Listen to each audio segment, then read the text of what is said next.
Good afternoon. Another meeting of Ma'avarim. Now you can see me probably as well. So I am David Levy-Faour, and we are in another meeting of Ma'avarim. Ma'avarim is a program for professional development of research students. We are doing our best to help, monitor, support, enhance,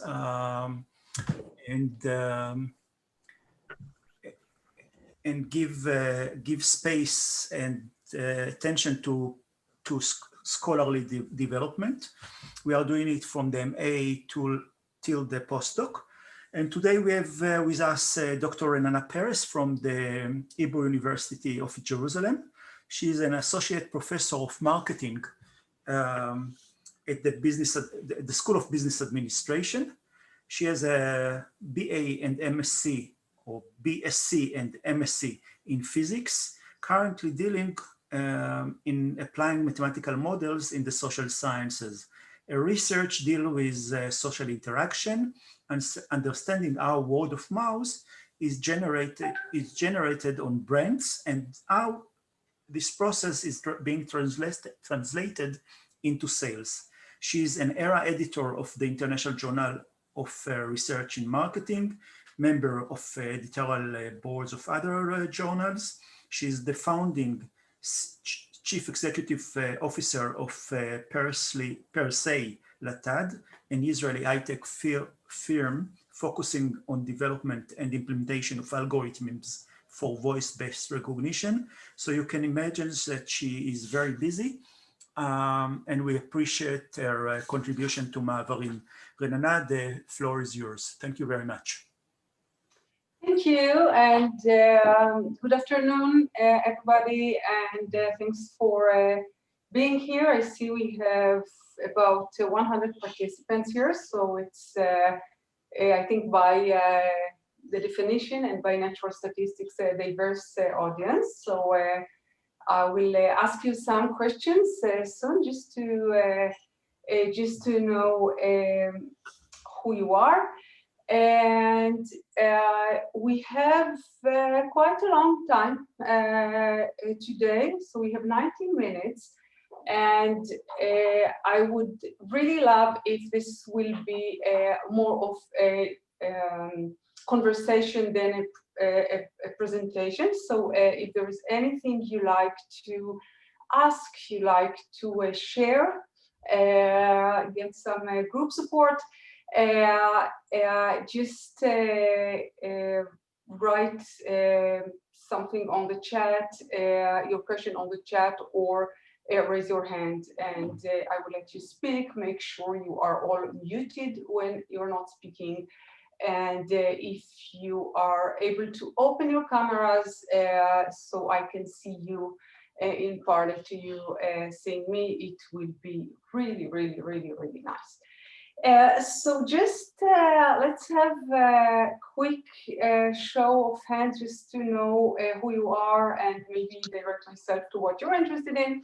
So, and it's all a matter, you know, I'm a marketing researcher, so I know it's all about perception and self-definition. So feel free to be loyal to your perceived identity. So how many of you define yourselves as coming from exact sciences? So just raise your hands.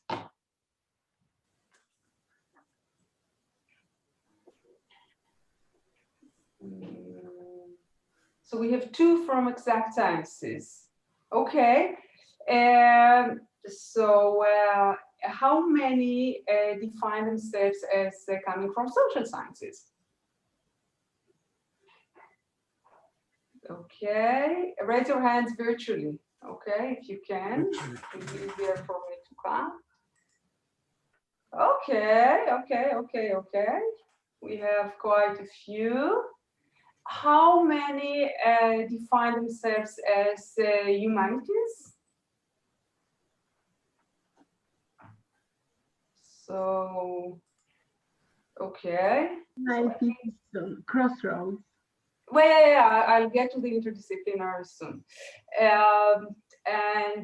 Okay, and how many define themselves as interdisciplinary, multi-field? Okay. Okay, so I see we have a majority for social sciences and humanities. I can tell you that I have the joy and experience, I have had the joy and experience of publishing in all the three domains. So I published in exact sciences, in physics, in neurobiology. I published in social sciences, which is mainly business, and I also published in humanities. That's what we call the AI tools.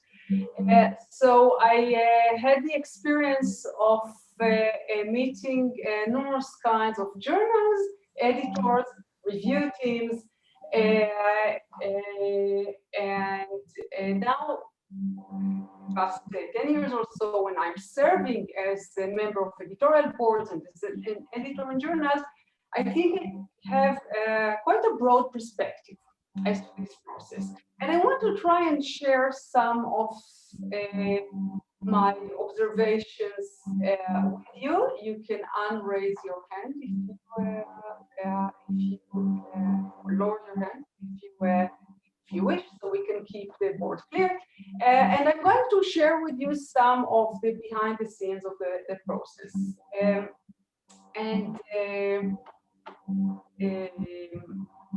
I must say, just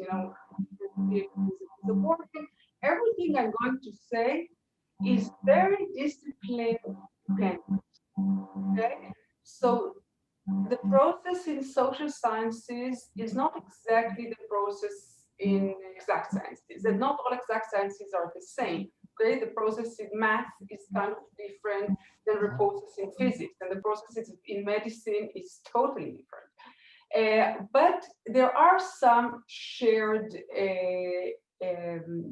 guidelines or shared themes, and I will try to full focus on those. Okay, so if I'm saying something and you say, "Hey, my experience is totally different," probably you're right. Okay, if you want to ask something that's specific to your field, feel free to do so. And if I have an answer, I'll be glad to share.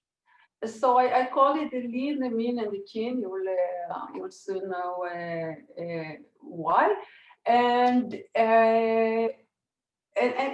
we're trying to understand how to read and respond to reviewers' reports. So let's start. I want to start by showing you this most amazing editorial note that was published in the year 2000 in a journal called Journal of Systems and Software. It's a computer science journal. And the editor chose to bring a letter that was written by authors when they submitted one of the revisions. Okay, so he chose to publish the letter in the journal. So it goes like this. I'll not read all of it. Just to give you the hint. Dear Sir, Madam, or other, enclosed is our latest revision of manuscript. That is the revised revision for paper. Choke on it. We have again rewritten the entire manuscript from start to finish. We even changed the running head, the golden running head. Hopefully, we have suffered enough now to satisfy even you and the bloodthirsty reviewers. And they go on, and then they get to this third line before the ending of the paragraph. Still, from this batch of reviewers, C was clearly the most hostile, and we request that you do not ask him to review this revision. Indeed, we have made letter bumps to 4 or 5 people we suspect of being reviewer C, so if you send the manuscript back to them, the review process could be unduly delayed. and so on. This is a true letter, by the way, and it represents some of the frustration that authors have during the review process. So what is this process we are talking about? So you submit your paper to a journal, okay? In most disciplines, you worked on it quite a lot before. It could be a year, it could be 3 or 4 years, but it's always a lot of work, and also, you know, a lot of hopes and very long process that you went through just for the initial submission. And you chose the outlet, you chose a journal that you think is good for the paper. And then it goes to the journal office, and one of two things happen. One is that the editor, so the editors usually read all the papers. So the editor reads the paper, and then he or she decides whether they desk reject it, I mean, they don't want to deal with this paper at all, or they send it for review. And our focus here is not on the desk rejection. I mean, this is bad luck, but and it happens to most of the papers. So most good journals desk reject between 50 to 65% of the papers they're getting. So if you pass the desk rejection stage, you already achieved something. You're in a good shape already. And then it's sent to revision. And then out of the paper that are sent to revision, there are about 30% chances that you will go through in good journals. Okay, so a lot depends on what you will do, on how you will manage the process from the request for revision till the end. And when we say revision, we all know that we should not use this single form. It's plural, so it can be 1, 2, 3, 4, 5 revisions. Okay, it depends on the discipline. But 2 or 3 revisions are kind of the standard. And a lot of it does not depend on you, but a lot of it does depend on you. So now we are talking, so just to set the arena, what we're talking about is how to be part of the 30% that go through this process. So you were not desk rejected, so you already did some good job.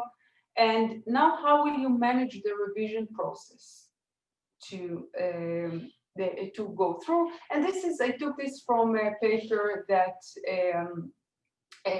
did some statistics on some journals. This is in psychology, but it doesn't matter. Numbers are quite the same. Okay. So what happens in the journal once the editor decides to deal with this paper? So what I'm showing you here is a general structure of the process. In some journals don't have all these stages, okay, and but that's a general structure. So usually it goes to someone that we call the chief editor.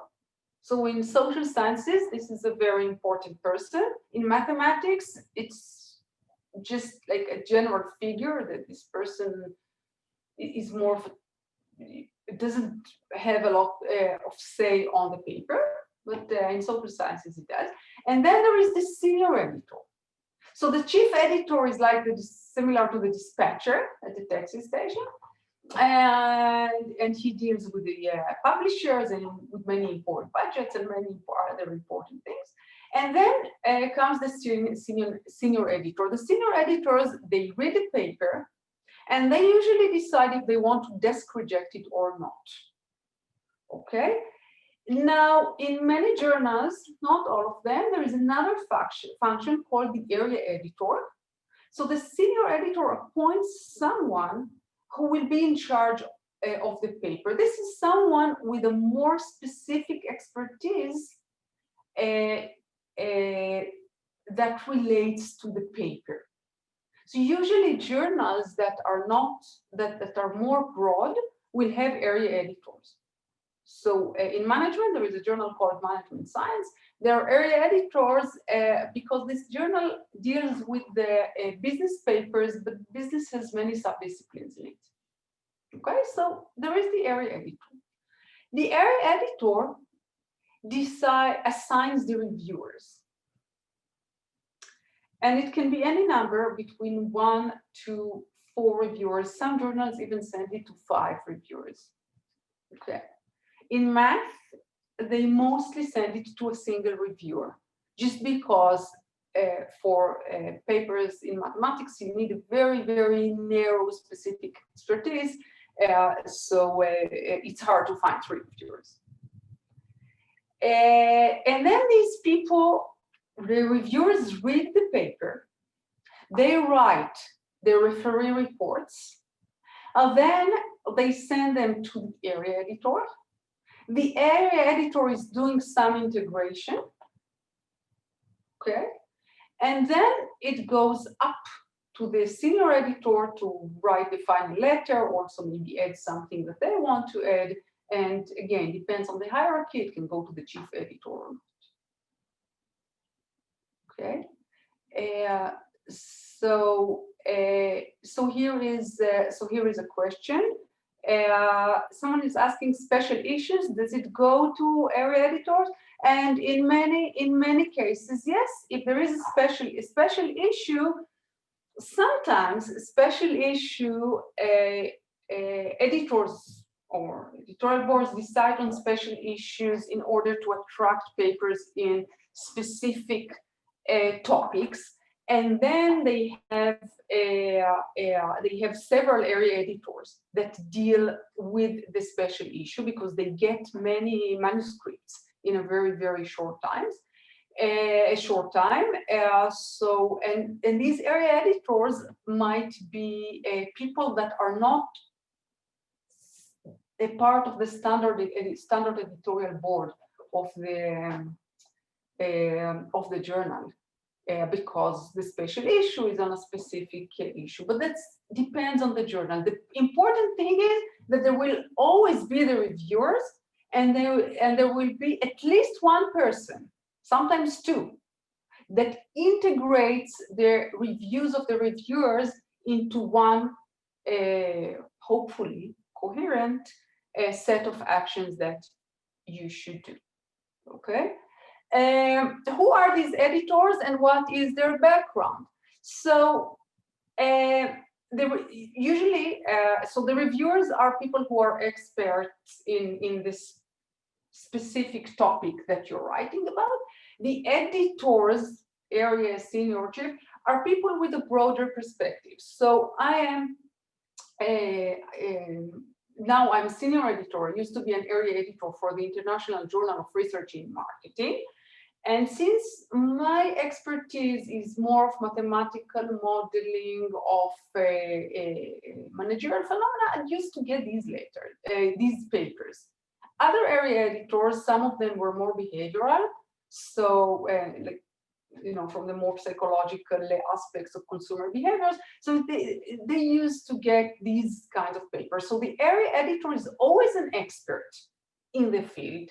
He or she could also be one of the reviewers, but they are more senior, they have more, and they have a broader perspective.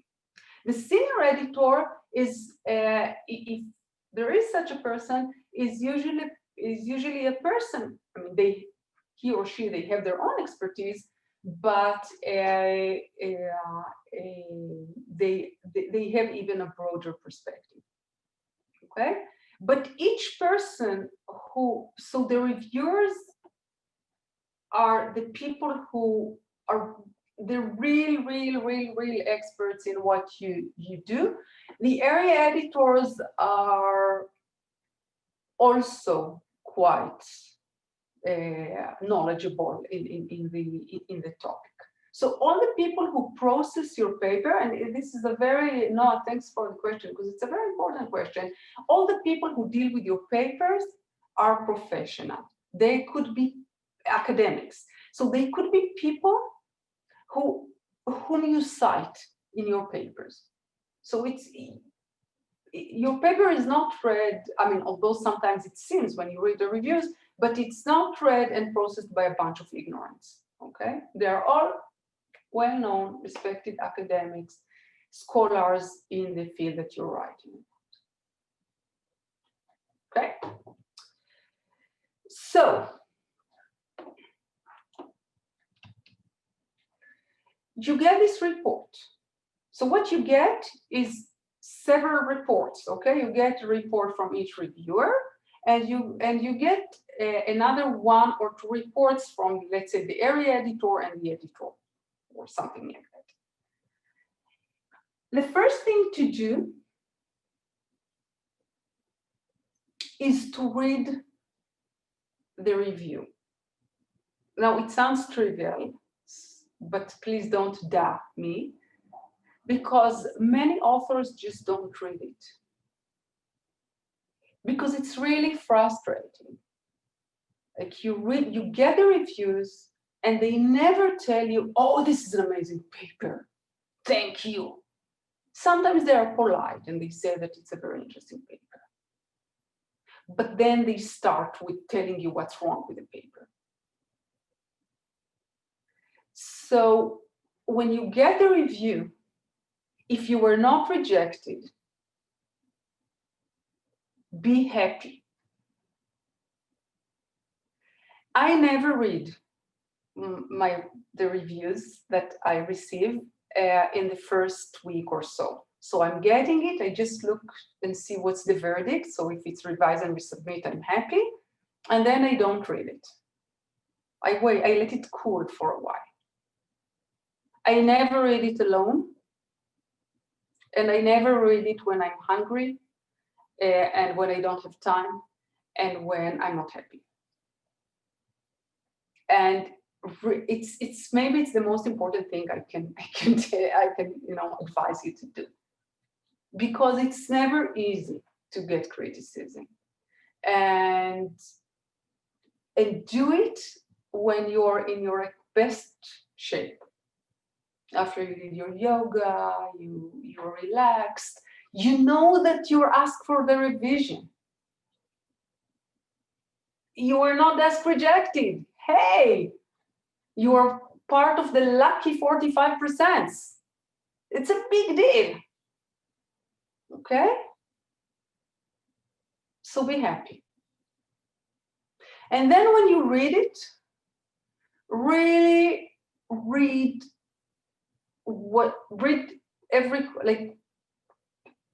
read it and read it in the following way. Don't read it one comment by the other. You will get to that stage. But first, just skim through it. Just read it.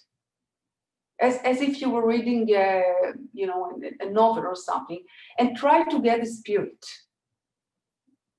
Are there some like common themes?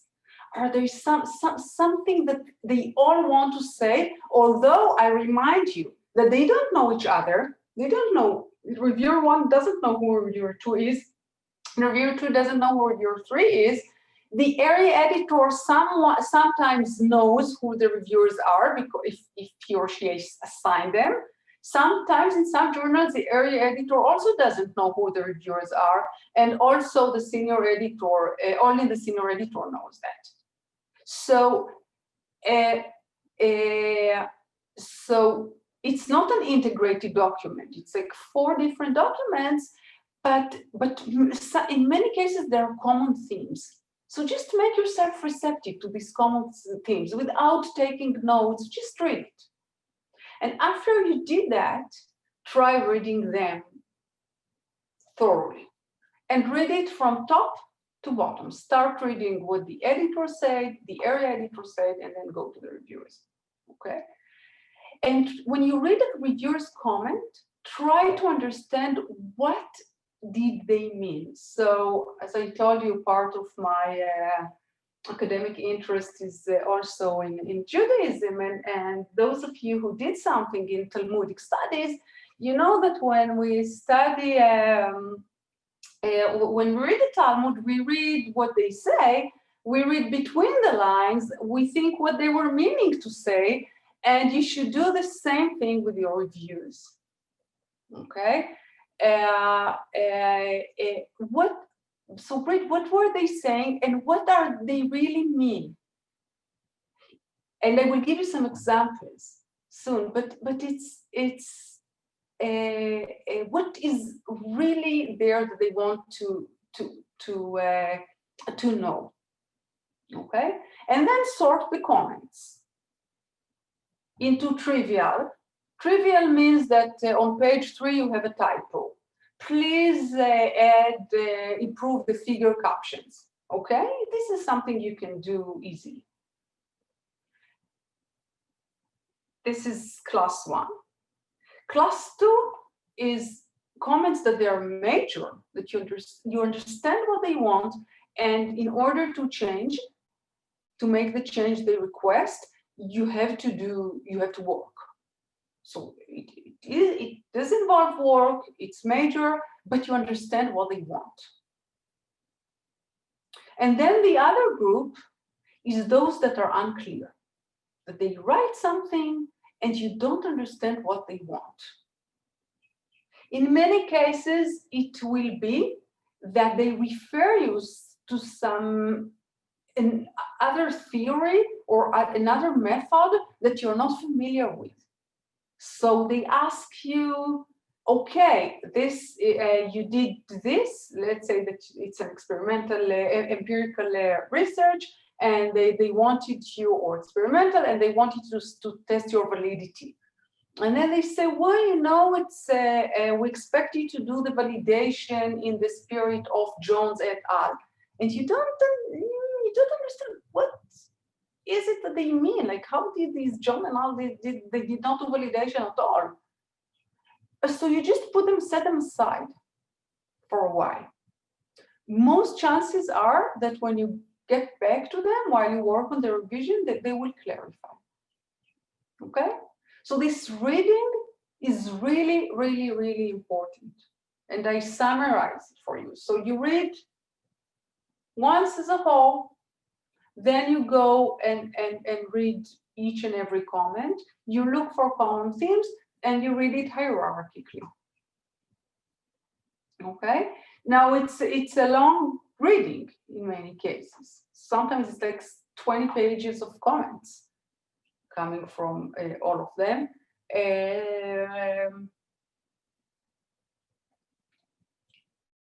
Another thing, but that's what you have to do. Another thing that I didn't write it here, but it's important, sort them also in terms of their valence. So each comment, put like a plus if it's kind of positive. So they ask you to do stuff, but it's because they think it's really interesting. O if it's like neutral, and minus if it's negative, and minus if it's really negative. Okay, so you can also see like what's the general sentiment of the comment is. So is he or she giving you this comment because they like what you did and they just want you to explain it better or to enhance your contribution, or do they ask you to do this because they just didn't like what you do? And it's really important because it will matter. It will change the way you respond. Okay, so that's stage 1. Any questions so far on stage 1? So far, so good. Okay. May I say something? Sure. So I'm also an editor of a journal and also submitting papers and getting reviews. And I know it's so difficult to get those reviews. It's very upsetting. But the strange things about these reports It's that they are completely different between the first time I read them and let's say a week later. It's completely different content. Of course, it's not. What I mean is really, I'm different. I'm more open to accept them, and the psychological experience of dealing with them is really different when time is passing. Actually, you said so, but I wanted to intervene and say it in my words. It's weird, and I cannot prove it physically or scientifically, which is weird to me as a physicist in training. But somehow, when it cools down, you also cool down. So maybe you take your revenge cold. I don't know, but. And also another thing that maybe is worth mentioning in this context is that it's better not to read them alone. One of the strong advantages of working with co-authors is not like working together and writing the paper together and complementing skills. I mean, that's okay.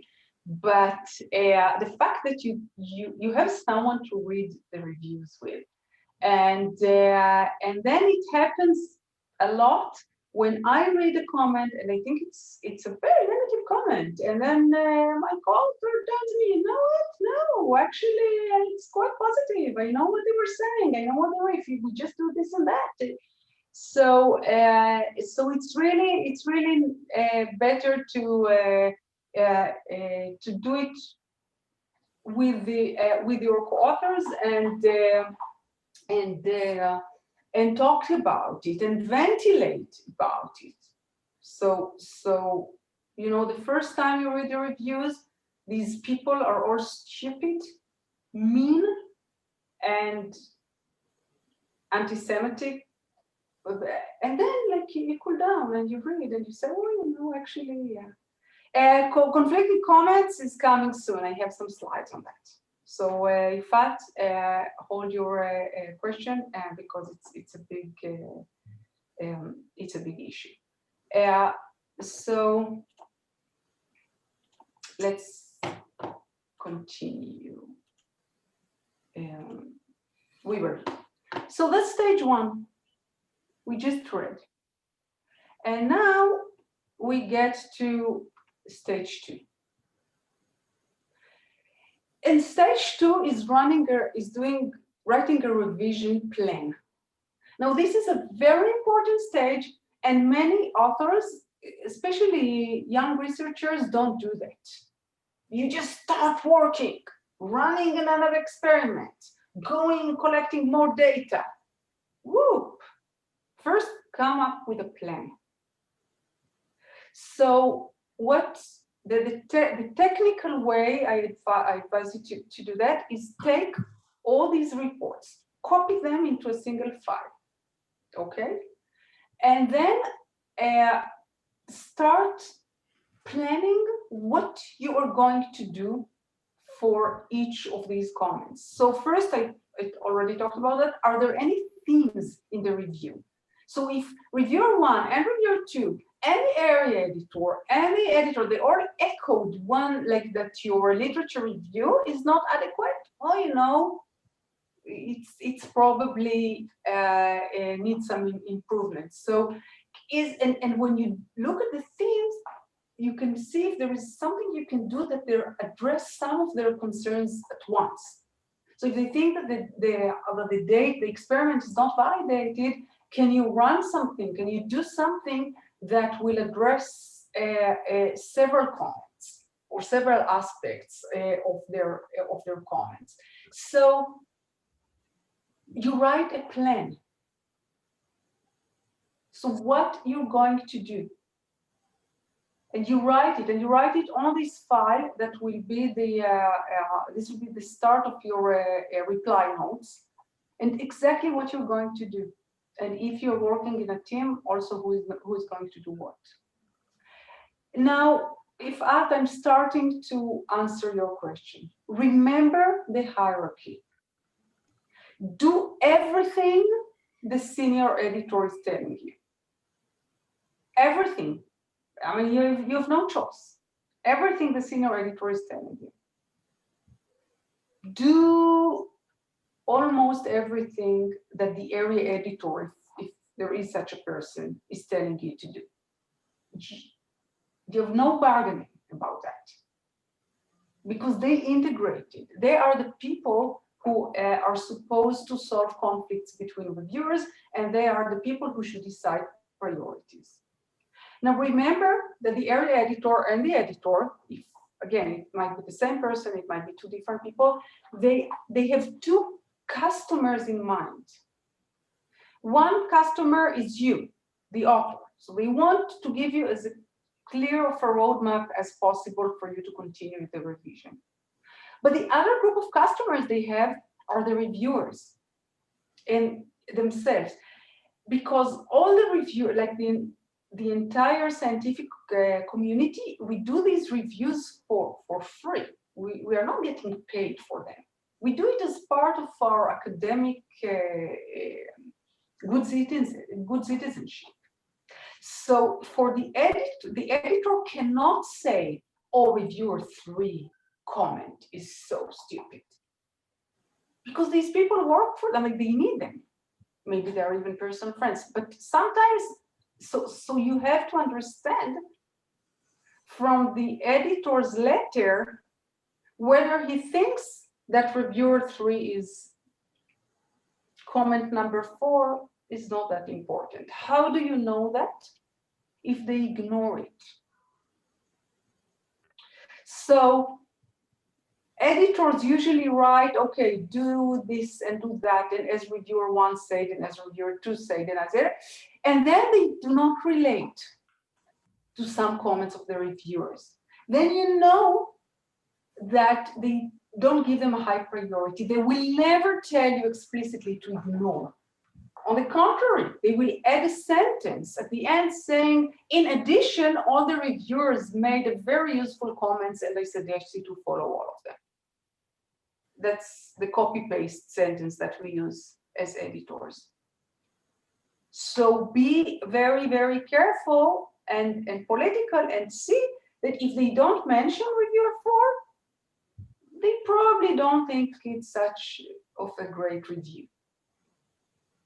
It doesn't mean you should ignore it. We'll talk about that, but just, read the hierarchy. So you do everything the senior editor is telling you, and you do everything the area editor is telling you. And now come the reviewers. So the general, and usually when you look if there is more than one reviewer, let's say that there are 3 of them, you usually see it's very it's not surprising because there is a reason to that one of them is positive. He's the good guy or she. Really, they are enthusiastic. They say good things. Their comments are very constructive. If they say something, it's because they want to improve the paper.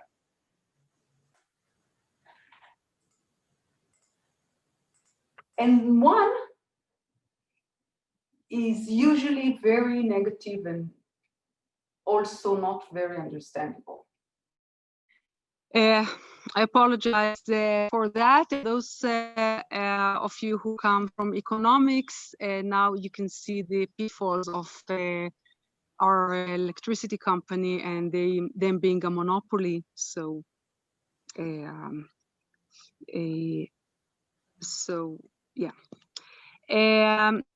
Okay. So we talked about the revision plan, and what I started saying was that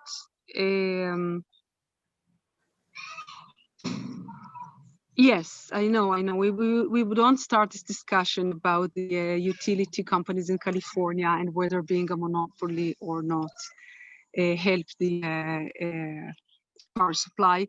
It's a very important question to discuss, but we don't want to bore our friends from psychology, exact sciences, and humanities who are here with us. So now there comes the revision plan, and we say, and remember that before this power failure, we said that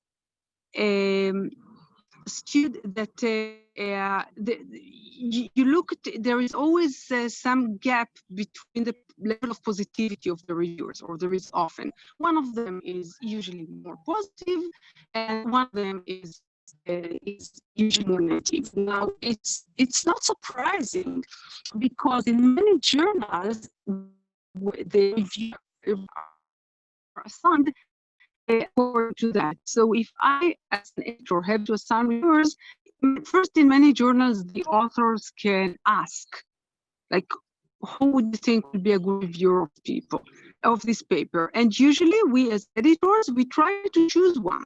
Okay, if he's not your advisor, or he or she are not from your department, and are not your.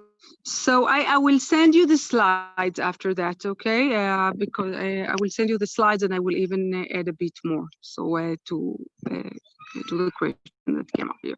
So so no wonder that there is a gap between reviewers, because one is, in many cases, is someone that the authors suggested as a reviewer. And then one is the person that when you look for a third person, it's in many cases, it's not like the optimal best person that, or it was not the first choice or the second choice. Okay. And that's one reason for the gap between reviewers. So what's the advice? First, don't lose the keen. If there is the good reviewer, the one that likes you, do everything they say, because they are yours. I mean, they really want the paper to be there. They are your champions. They are your advocates. You don't want to lose them on the next revision. And believe me, as a reviewer, it's really, really insulting when you really like the paper and you come up with good suggestions and you're positive, and then the authors say that because you're positive, they shouldn't, they don't do what you ask them for. So nurture the one who is for you. And if one of the reviewers is really against you, really, he hates the method, he does not believe in lab experiments, he doesn't think social media data are good, he belongs to a totally different stream of thought, whatever, just know that you can never win this person. And don't put all your energy and efforts in doing things that this person is asking you, because anyway, he will never be on your side. Now, if the editor is good, the editors will know how to balance it. But if the editors don't do that, focus your efforts on the positive reviewers, then on the one that are less positive, and don't feel obliged to do everything that the very negative person is telling you. Because whatever you do, they will not, most chances are that they will not turn around. And there is a question here, is this acceptable to ask the editor, please don't say it, send it to reviewer 4. I wouldn't do it. When I, as an editor, and sometimes you get such requests, and it's, believe the editor, that if the editor sees that he cannot, that, you know, he wants the paper and he cannot make reviewer 3 happy, they will just not send them the review themselves. They don't need your advice on it. And it seems childish, and it seems, oh, you know, crying and whining. Just don't do that. Unless you are the BFF, personal friend of the editor, okay? Then you can consider doing that over coffee, but especially as young researchers, don't do it. Don't do it. Maybe good editors know how to navigate between reviewers. Now, some journals give you the option not to ask who is the reviewer that you don't want. Yes, okay. I get it. So sometimes during the submission, they ask you, is there anyone specific that you wouldn't like as a reviewer? And here, if you have someone that you know that for personal reasons or for any other reason will not treat your paper fairly, you can always say that. That's totally legit. If the journal is giving this option, so if they're like, are there any suggested reviewers? Names 1, 2, 3. Are there people who are not, whom you prefer not to have as reviewers? You can always write a name. Don't write too many names. One name, the maximum. And if they ask you to explain why, you just say for personal reasons. That's the code to say, that's what, I just don't want this person. Okay. Another thing, if you already asked, let me give some, I want to say something about asking for reviewers. No, if the journal doesn't ask, you don't write it. If the journal does not give you the option, you don't write in the letter, in the cover letter to the editor, oh, and please don't. You can always suggest reviewers. But if the journal does not ask you of whom is a person you don't want to review, you don't say that. It's yeah, and you can always ask for reviewers. You ask you give a negative name only if the journal is asking for it. Okay. Now, whom to ask? Okay, if you want to suggest reviewers, which is always good. I mean, don't suggest people from your department. Don't suggest your co-authors, and also don't suggest the very best friend of your advisor. Don't suggest people. I mean, try not to suggest Israelis unless you do work in, you publish in Judaism or something that most people, that the entire field is Israelis, because people are looking for, editors are looking for the Israeli mafia, the Italian mafia, the Chinese mafia. So try not to suggest Israelis, and try to suggest people, you can suggest people whom you know, okay? But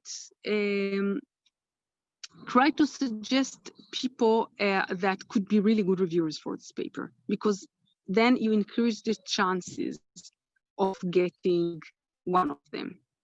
And if you want to suggest a reviewer, please make sure you cite some papers of this person.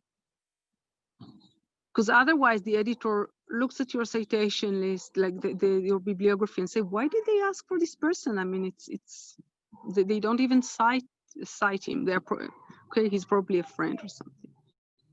So use this tool. It's very important, but use it wisely. Okay. So now the revision plan. If and let's talk about disagreements. What happens if the reviewers don't agree with each other and the editor does not give you the roadmap?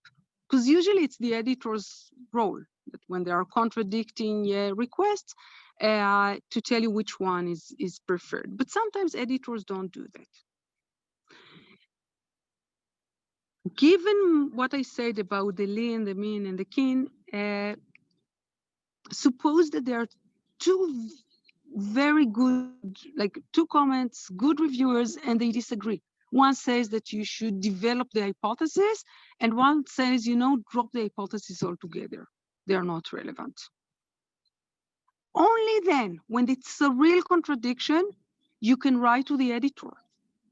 And you can ask, it's legit, saying, here is the comment, and here is that. Here is what I think I want to do. Okay, always come up with a suggestion. They're not working for you. Is this okay? And then the editor will answer and either tell you the polite answer will be do what you think is good, which means, I don't care, just solve this problem and do it. Or they will give you an answer. don't use this tool a lot. You don't want to be the annoying person who writes to the editor all the time. But you can do that. In many cases, you will see when you read contradicting comments that they are actually not that contradicting. Okay, that they are, you can merge them together.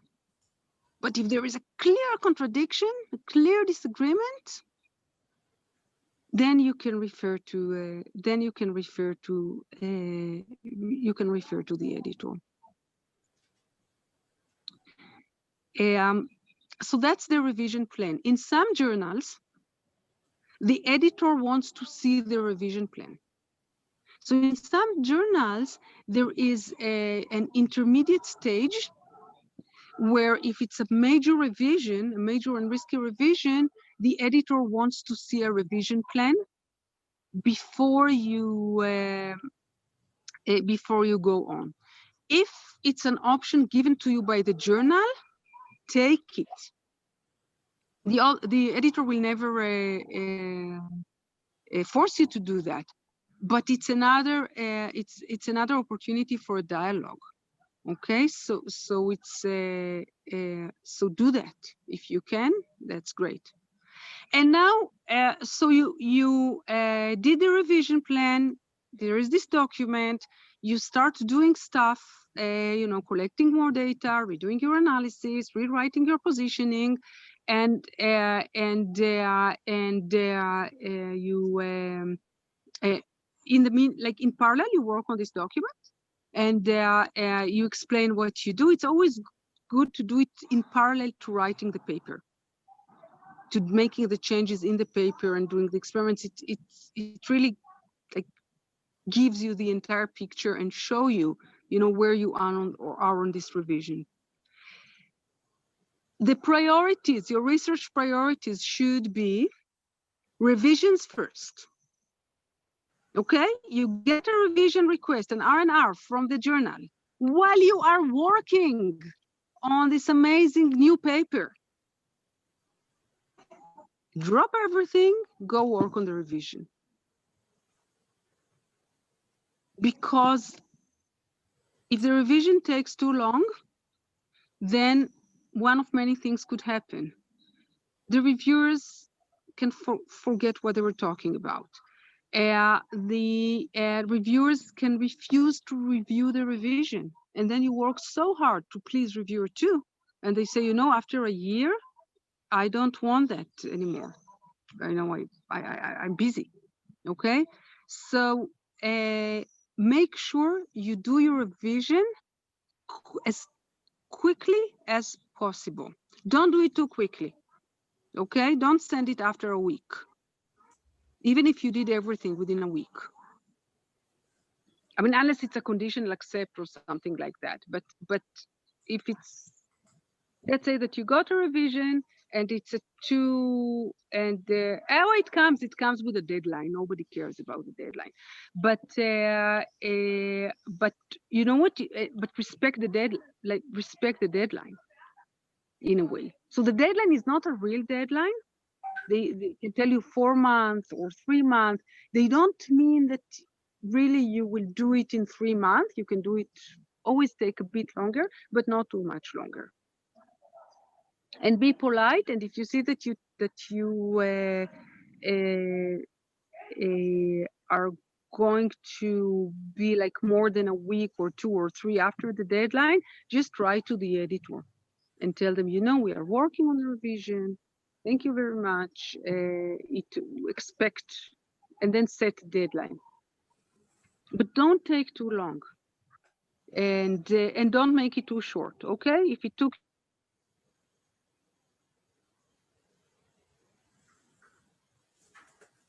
עוד פעם יש לנו הפרעה, אבל יש לנו סבלנות.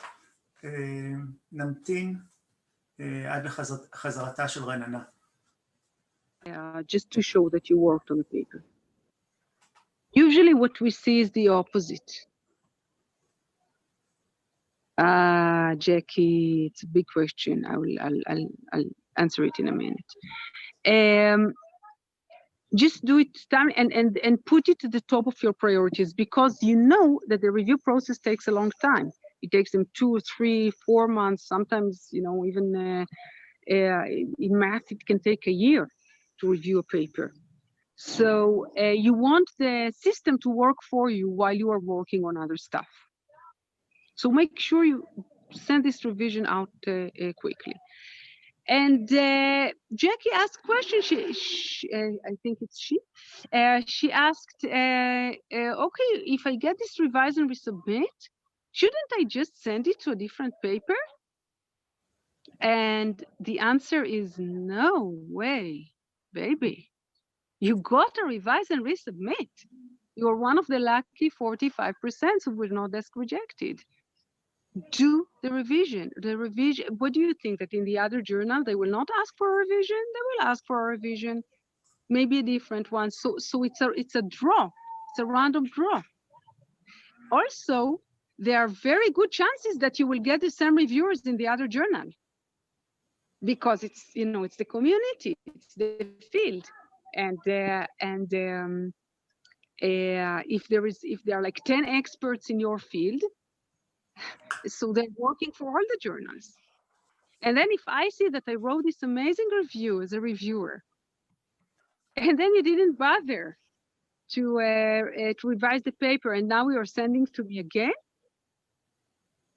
So, if you get a revision, go for the revision. It's always you know, it's most likely the best thing to do. If you are not given a deadline, what was it? Let me just. If you're not given a deadline, I mean, it's hardly happens in the journals that I work with, but yes, 1 or 2 months is okay. Okay, unless it's the conditional accept, and then they really want you to do it quickly. But for a real, like one of the main revisions, yes. And it takes time. Now, what do you write in the reply notes? So now you did everything, and you already have the structure of the document that you built throughout the revision. I want to remind you, so the first rule is be polite.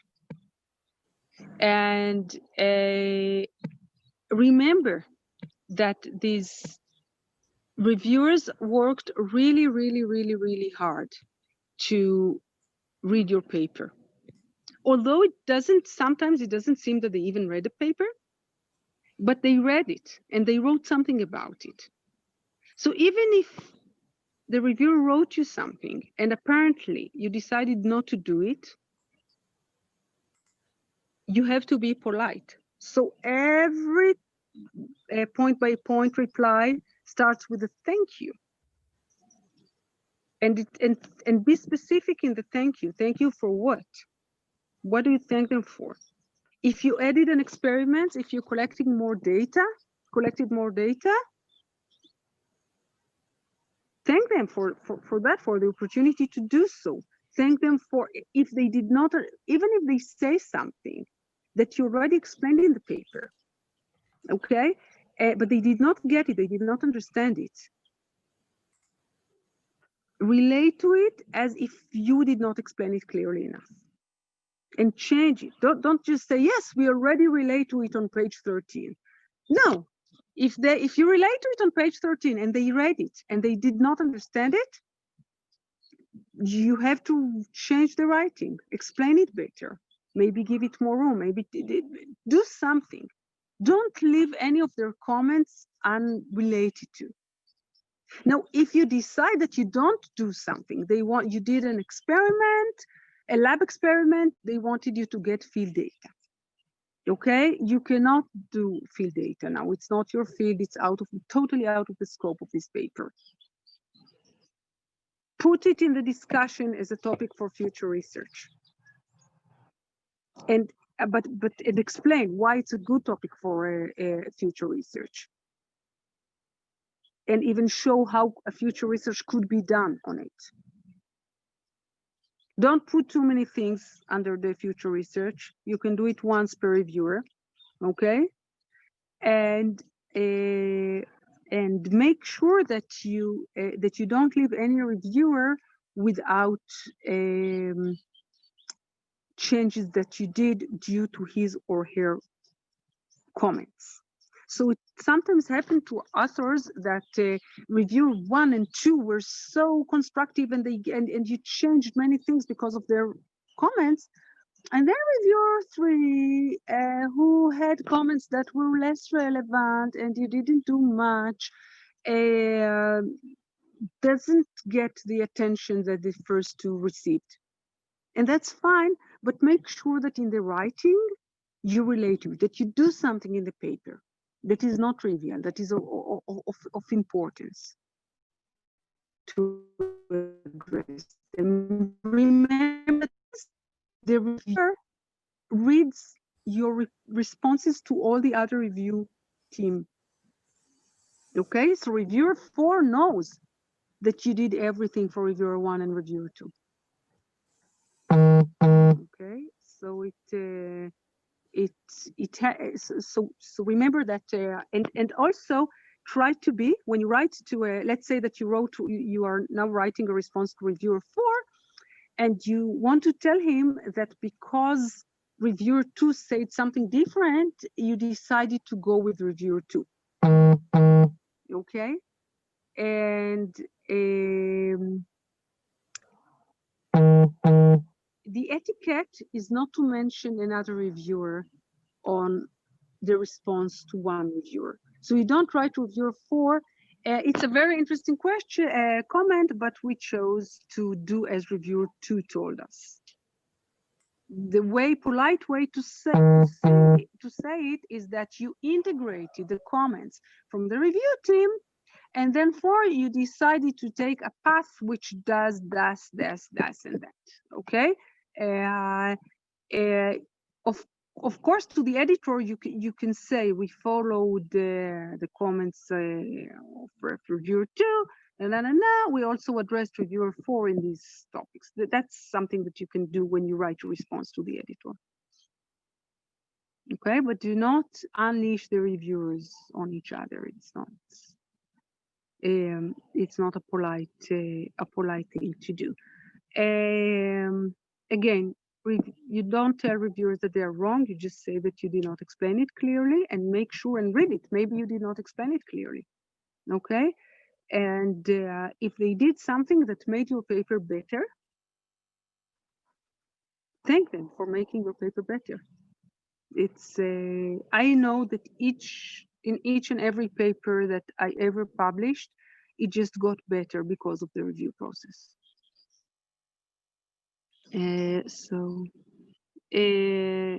Is this possible that another set of reviewers will get a revision? Usually no, that's not what the editors want, unless one of the reviewers dropped in the middle because of personal reasons or because it took too long of a time. Sometimes the editor decides that, reviewer 4 was so negative, I don't want the authors to deal with this person anymore, but I want another person. I want another pair of eyes. And then he will send it to a different person. Now, a reviewer who joins the process at a later stage is aware of it and will usually, if he or she are good reviewers, will not start to change things, tear things apart. They will just like join and ask something that is along the lines of the review team. But so the goal is that it will go to the same set of reviewers. Otherwise, why?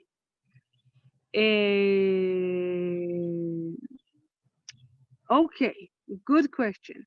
So let's say that I wrote a paper on a very esoteric interdisciplinary topic. And I don't know if it's a good fit for the journal or not. the question is it possible just to send a paper to the editor and ask him if it's a good fit? Editors hate that. What editors prefer to do is that you submit the paper and you write in the cover letter that, you know, I want first to know if it's a good fit for the journal, so please let me know. So you like encourage them to desk reject you if they think it's not a good fit, instead of dragging you throughout the review process. That's the editor's way of doing things in an orderly manner. However, that being said, I personally do it all the time. So I always write, like if so there is a paper I'm working on now that is a very non-conventional paper. And my co-author to this paper, she's a young researcher.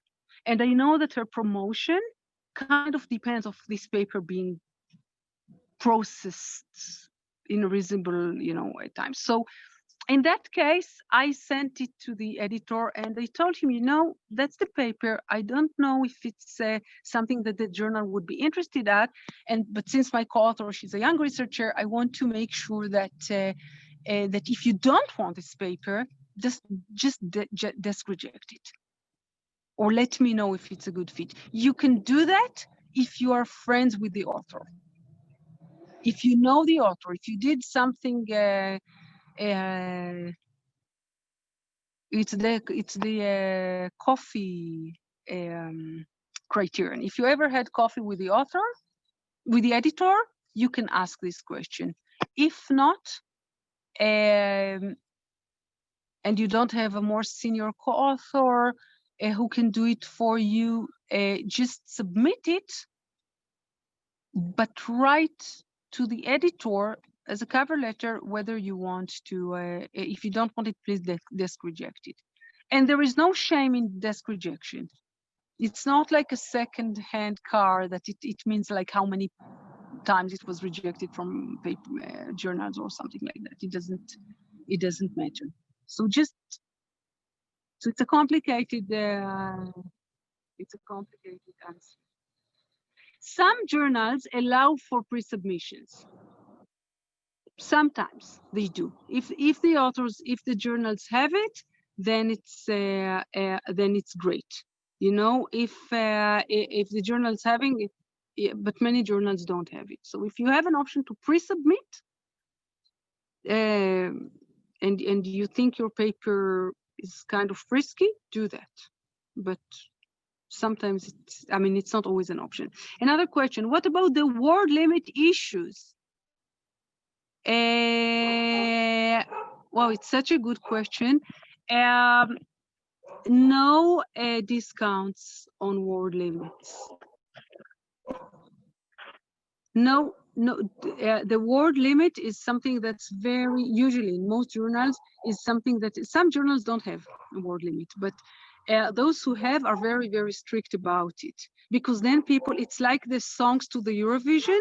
So if you're over 2 minutes and 30 seconds and then you win, then someone might appeal. So they don't want that. Now, what happens if, because of the reviewers' comments, you added studies to the paper and you enhanced the literature survey, okay? And now you have 10 more pages that you have to fit in. It's amazing how much you can, when you go again through the paper, how much you can cut and still leave the main message.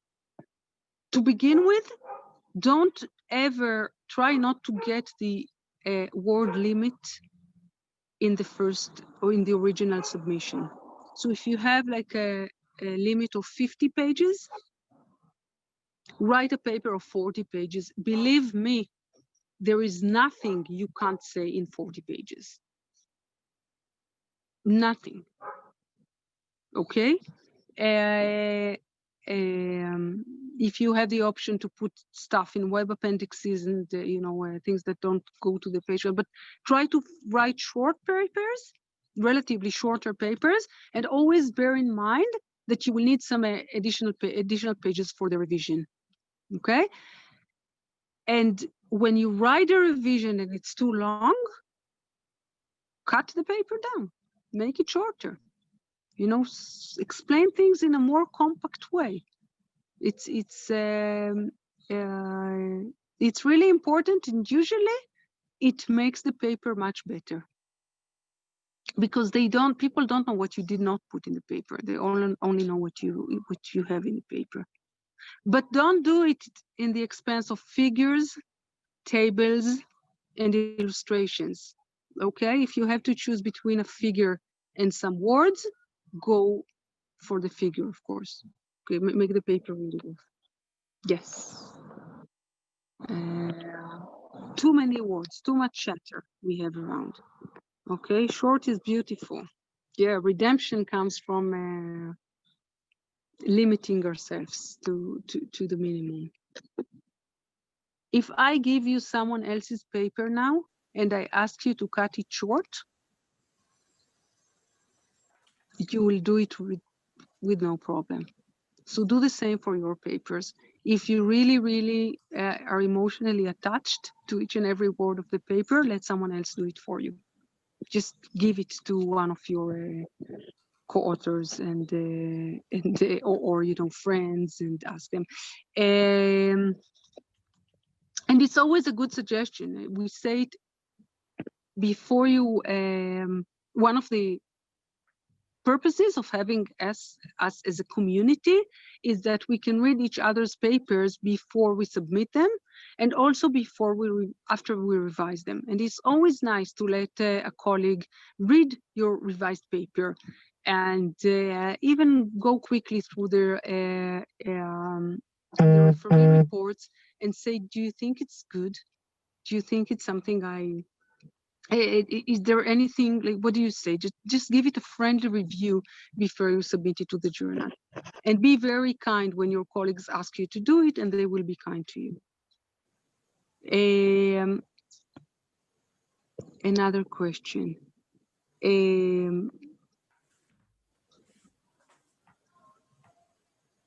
No, you cannot. Okay, it's two questions. So you cannot ask that the revision will not be sent to the reviewers. It's not your call. Okay.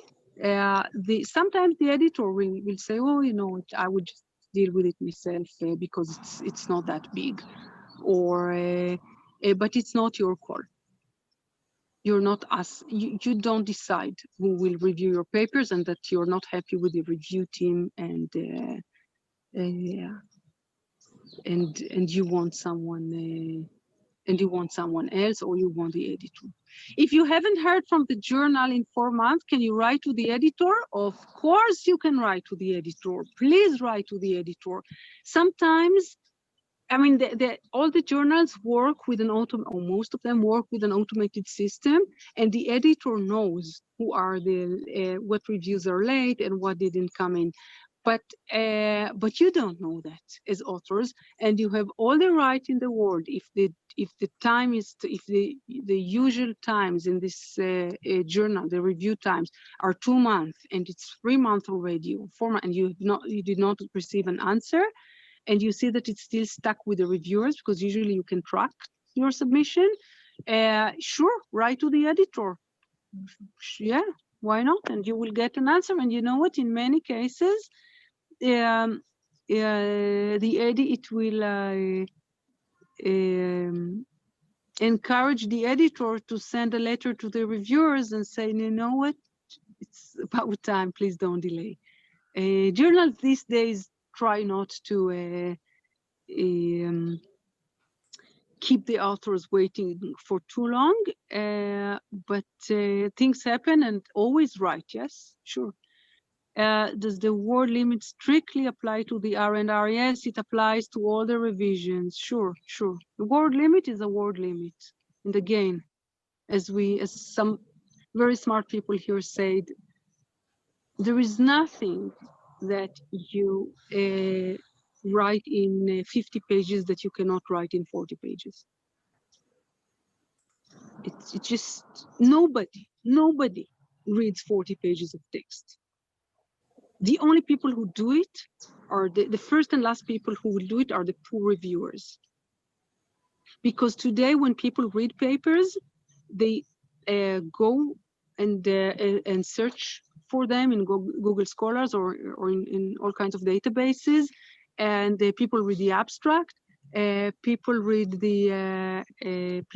some other things, but they go through the figures, they go through the maybe 1 or 2 paragraphs of the introduction, the graphs. People rarely read papers from the beginning to the end. So be very, very, very compact in your writing. Be very clear. Use simple language. This is related to another conversation that we should have. Don't use passive voice. Just, be very clear, be very, very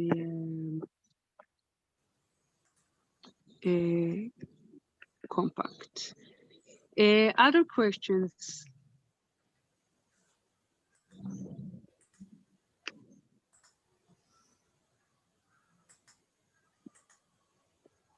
Okay. I just want to tell you, so I will, another one. Is it possible or recommended to submit a paper to several journals at the same time? No, no, no. It's the #1 non-ethical thing to do. Usually you commit when you submit the paper that you did not submit it in parallel to other journals. Okay, the industry, the community wants to save its its efforts and costs. So it's like ethical felony #1. You don't do that. I mean, unless you are in legal profession. If you are a lawyer, you submit to many papers and many journals, but you have to look at the specific journals and the guide for authors. So even if you are a lawyer, look at the guidelines. Yes. Look at the guidelines and don't submit. I mean, I don't know of any journal that allows a parallel submission, like a peer-reviewed journal. And the authors talked. Now, it happened to me that I got, as a reviewer, the same paper from 2 journals. So the authors did send it. They didn't, and the editors didn't know, but I received the paper twice, like at the same time as a reviewer. And of course, these author, I mean, that's the end of your professional career. So you don't want to do that. Okay. Such a good question. So the question is, how would you address reject and resubmit? I was told it became more popular recently. So a reject and resubmit is a lousy trick used by editors and journals to minimize to play with the acceptance rate of the journal. Okay, because so I reject your paper, and I don't, but I ask you to please resubmit it if you want. So it really depends on the discipline. I know that in many journals in social sciences, the editor uses reject and resubmit if they are not happy with the set of reviewers they chose, and they reject the paper and they want the paper to go to a different set of reviewers. So that's a way to signal to the authors, I, as the editor, I wanted the paper, but the review team didn't want it. Please send it to me again, and I will try to send it to other reviewers. So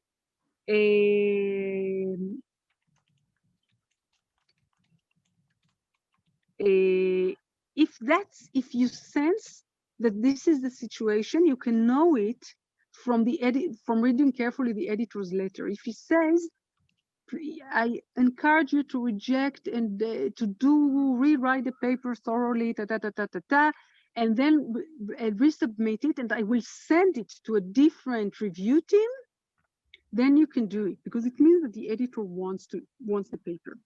But you do it and you really change the paper, because it thinks that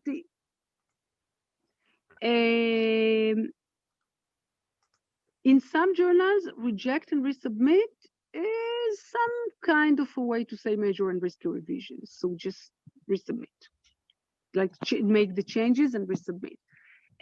In some of them, it's reject, but we want to be polite. So you have to know the discipline a bit. But in all cases, if you resubmit, you don't submit the same paper. Read the review, read what the reviewer said, and make a profound change. Okay? Think about but don't just, change the title in some words and resubmit it. It's never the meaning. So read what they said, think what are the main flaws of the paper, correct them, change the title, you write, usually it's that you write a different paper with the same data. That's usually the case for reject and resubmit. And do it. And then you can decide whether you want to send it to the same journal or you want to send it to a different journal. But always use it as an opportunity to work. Do you have any guidelines on how an original article needs to be relative to what you've published before? And the increasing norm of counting and citing your article. I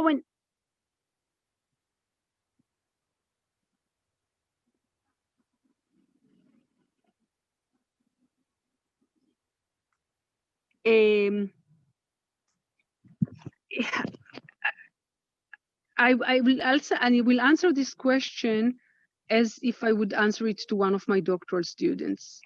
We don't deal with doing mediocre science. We do top science. We do top research, and your contribution should be something that you're proud of.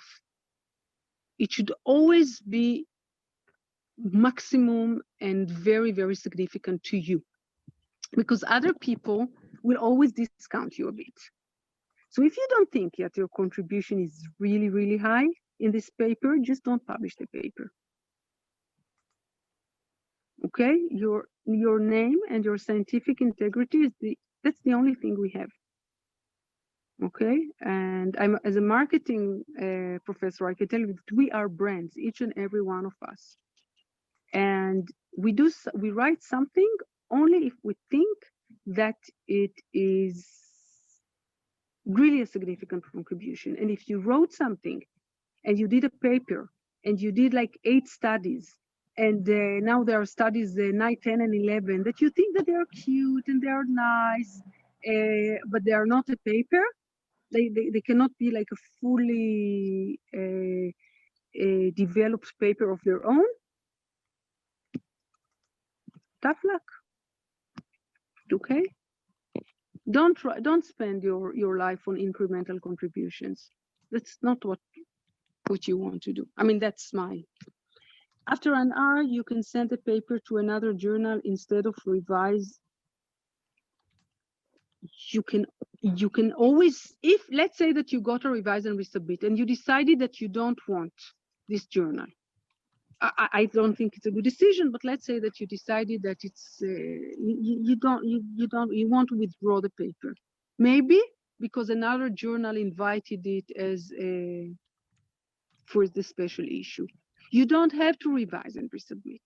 Okay, if you decide, it's highly recommended to do so, but if you decided not to do so, please be sweet and polite and write the editor that you thank them so much for this revision and the effort, but you decided not to pursue the revision with the journal.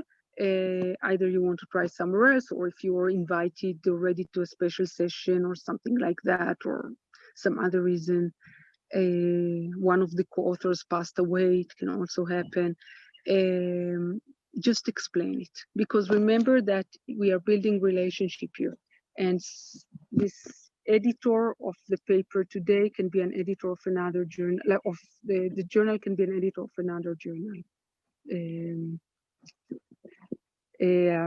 You know, in the future, and you always want to have good relationship with the people. So they gave you an R&R, you decided you don't go for it for any weird reason, just let them know.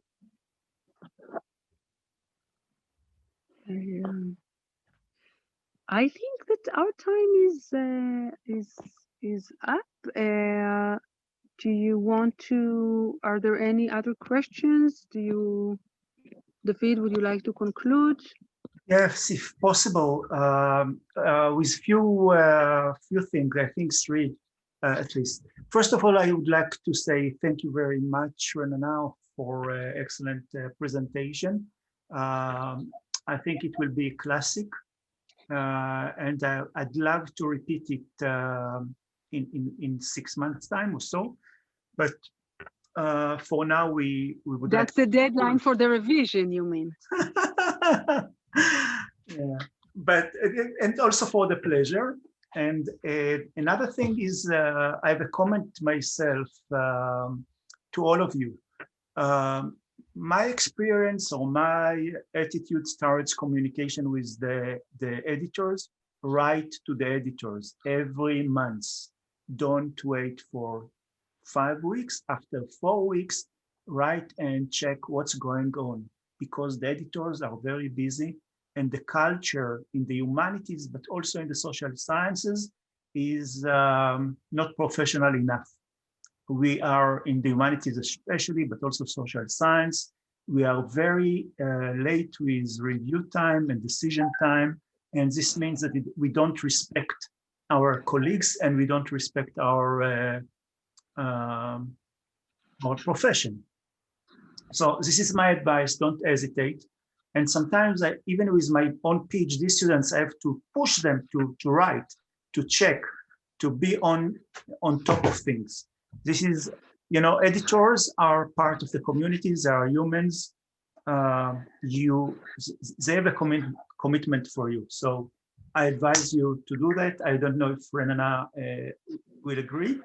It depends on the discipline. It depends on discipline. In many of the journals that I'm involved with, the authors can see exactly what's going on with the paper. It's like FedEx.